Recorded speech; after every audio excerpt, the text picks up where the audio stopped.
Audio চলে হ্যাঁ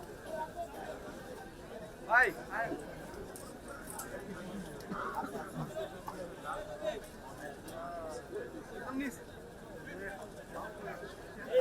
এই ছোটরা এই তোমরা চিল্লা পালাবে না না প্রত্যেককে ফ্রেমে ঢুকেছে সাইডে না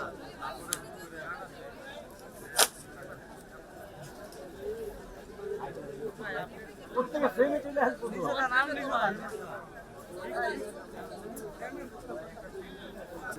বেশকয়েকটি বিশ্ববিদ্যালয়ের প্রাইভেট শ্রদ্ধা নিবেদন করে গেছেন এবং রাজনৈতিক দলগুলো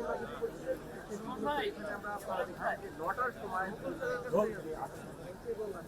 বাংলাদেশ যাতে ঘুরে দাঁড়াতে না পারে সেজন্য স্বাধীনতার একেবারে যখন কাছাকাছি ঠিক তখনই সেরা সেরা সন্তানদেরকে পাকিস্তানি বাহিনী হত্যা করেছে।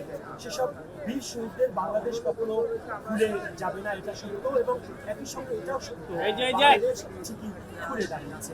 এখানে যারা শহীদ বুদ্ধিজীবী পরিবারের সদস্য এবং মুক্তিযোদ্ধারা এসেছেন তারা একটি সত্যিকার অর্থে বিশ্ব মানচিত্রে একটি শক্ত অবস্থানে দাঁড়াতে পারে, সেটাই হবে বীর শহীদদের প্রতি সেরা শ্রদ্ধা।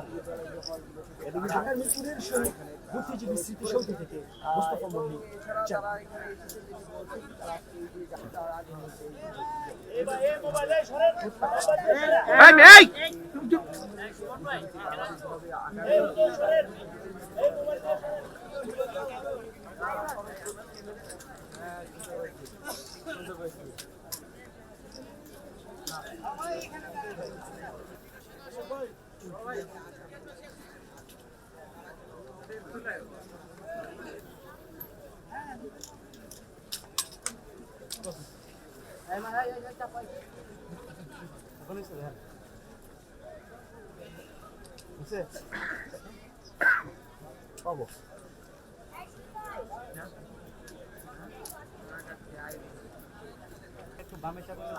না আপনি এখানে আপনি এই যেখানে আছেন এখন এখানে থাকেন আর ঢুকলেই ফ্রেমে ঢুকবেন।